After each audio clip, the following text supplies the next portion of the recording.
तो hello guys, reactive playlist में आपका स्वागत है। तो लास्ट वीडियो में हमने देखा था डीस्ट्रक्चरिंग ऑफ प्रॉप्स, यानी प्रॉप्स को डीस्ट्रक्चर कैसे करते हैं। तो आज का टॉपिक हमारा होने वाला है यूज इफेक्ट। जैसे हमने यूज स्टेट को देखा था वैसे ही यूज इफेक्ट होता है। तो इसको कैसे यूज करते हैं और क्या होता है बताता हूँ वीडियो में। तो चलिए शुरू करते हैं बिना किसी देरी के।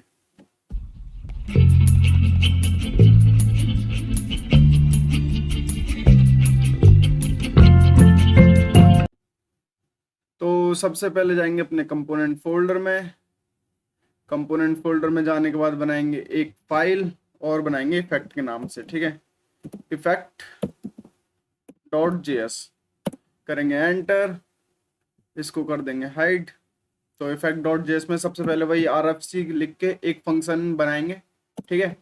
और ये हमारा फंक्शन रेडी है। फंक्शन के अंदर बिना किसी देरी के जल्दी जल्दी काम करते हैं, ठीक है। तो सबसे पहले बनाएंगे एक H2 और H2 बना दिया। H2 में अभी कुछ नहीं कर रहे, अभी दिखाता हूँ क्यों कुछ नहीं कर रहे। एक बनाएंगे इनपुट और इनपुट को देंगे एक बटन, ठीक है। इनपुट होगा एक बटन और वैल्यू होगी इंक्रीज, कि जब भी हम इस बटन पे क्लिक करें तो इंक्रीज हो। अब देखो, अब बनाएंगे एक यूज स्टेट सबसे पहले, ठीक है। यूज स्टेट बनाने के लिए सबसे पहले क्या करते थे, कॉन्स्ट दो वेरिएबल लेते थे। एक मैं ले लेता हूँ टेक्स्ट और एक सेट टेक्स्ट ले लेता हूँ, ठीक है। इक्वल्स टू यूज स्टेट और यहाँ पे इसकी डिफॉल्ट वैल्यू कर देता हूँ 0, ठीक है। और यहाँ पे लिख देता हूँ ऑन क्लिक लिख देता हूँ यहाँ पे ई। अब देखो ऑन क्लिक क्या करेगा, एक फंक्शन लेगा, ठीक है। और इस फंक्शन को मैं ऐसे बना देता हूँ और यहाँ पे लिख देता हूँ सेट टेक्स्ट। सॉरी, ये क्या हो गया, इसे सेट टेक्स्ट लेगा और सेट टेक्स्ट में क्या करेंगे, जो टेक्स्ट होगा उसमें इंक्रीमेंट होगा 1 का। अब देखो यार, ये जो ऑन क्लिक है ना, दो तरीके से लिख सकते हैं। ऑन क्लिक में एक फंक्शन दे दो, उस फंक्शन को ऊपर बना दो, ठीक है। वो भी कर सकते हैं, बट मैं डायरेक्ट करूंगा। थोड़ा सा ना एडवांस में आओ, मतलब चीजें सीखने की कोशिश करो। कहाँ एक ही चीज में अटके रहना कि हम यहाँ पे बनाएंगे इतना बड़ा, जब हम एक ही लाइन में कोड लिख सकते हैं तो उसे 10 लाइन में क्यों लिखे। देखो मैं लिख के दिखा देता हूँ। इसी कोड को मानो यहाँ पे हटा के मैं लिख देता हूँ हैंडल क्लिक लिखता हूँ, ठीक है। सॉरी, हैंडल क्लिक लिखता हूँ और इस हैंडल क्लिक को यहाँ पे अब मुझे बनाना पड़ेगा। सिंपल सी बात है, यहाँ पे लिखना पड़ेगा मुझे कॉन्स्ट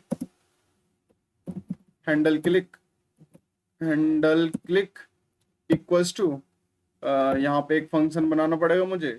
फंक्शन बनाने के लिए एरो का इस्तेमाल करेंगे। अब यहाँ पे उस फंक्शन को लिखो, तो जब भी ये फंक्शन क्लिक करो तो सेट टेक्स्ट को हम क्या कर दें, सेट टेक्स्ट को हम सेट कर दें क्या, टेक्स्ट +1, ठीक है। ये चीज और जो मैंने पहले लिखी थी दोनों सेम ही चीज है। देखो ये अब कितने लाइन का हो गया, पहले हैंडल क्लिक करो, फिर हैंडल क्लिक ये फंक्शन बनाओ, यहाँ पे एक हैंडल क्लिक फंक्शन बना, तब जाके रन करेगा। तो इससे अच्छा देखो यार, मैं उसी को प्रेफर करूंगा, ठीक है।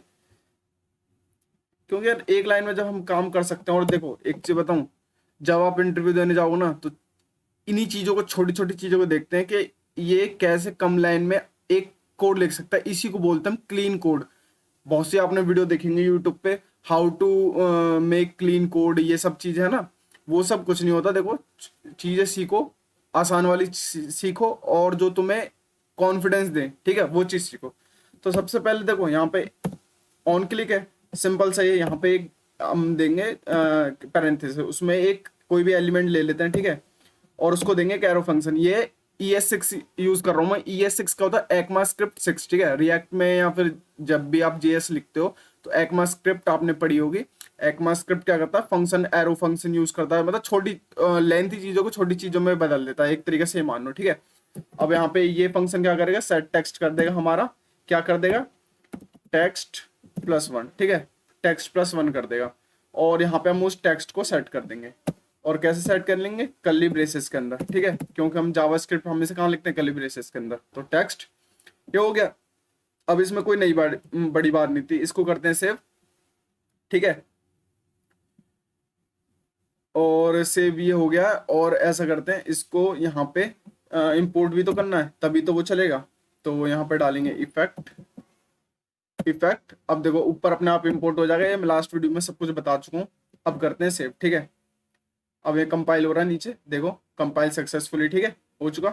अब जाके देखेंगे तो देखो जीरो और इंक्रीज ये कौन में आ रहा है, इसको मैं थोड़ा ना बीच में करने के लिए क्या करता हूँ, एक मैंने पहले ही CSS लिख रखी है, उस CSS को बस रन करने के लिए मुझे यहाँ क्लास नेम लिखना पड़ेगा, क्योंकि क्लास नेम मैंने एक सर्च बार नाम से दे रखा है वहाँ पे CSS SEARCS सर्च बार। तो यहाँ पे जैसे मैं क्लास नेम सर्च बार करूँगा तो अपने आप CSS अप्लाई हो जाएगी, ठीक है। मैंने पहले ही CSS लिख रखे, देखो CSS पे मैं टाइम वेस्ट नहीं करूंगा, और आप भी मत करना। सिंपल आपको हमें लॉजिक सीखना है, ना कि CSS आपने पहले भी सीखी होगी, तो आप ये कर सकते हैं। तो ये मैं बीच में ले आया वैसे इस कंटेंट को, ठीक है।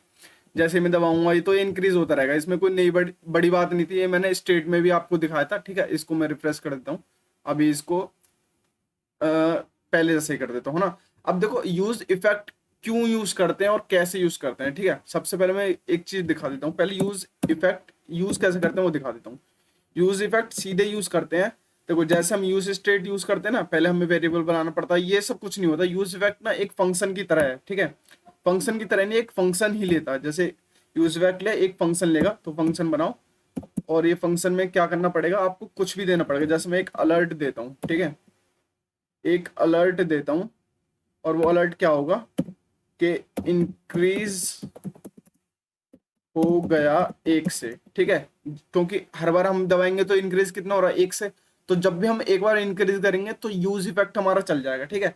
और यूज इफेक्ट में चलने के लिए, ठीक है, ये एक पैरामीटर लेता है यहाँ पे, जैसे टेक्स्ट, कि जब भी टेक्स्ट में कोई भी चेंजेस होगा, जो ये हमारा टेक्स्ट था ना, टेक्स्ट कहाँ बनाया, तो ये जो हमारा टेक्स्ट है, जब भी इसमें कुछ चेंज होगा ना, तो ये हमारा यूज इफेक्ट रन कर जाएगा।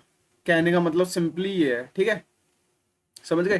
कि देखो यूज इफेक्ट क्या करता है, पहले एक फंक्शन लेता है, ठीक है, एक इसने फंक्शन लिया, ये मैंने एरो फंक्शन बना दिया, एरो फंक्शन में एक मैंने अलर्ट दे दिया, ठीक है।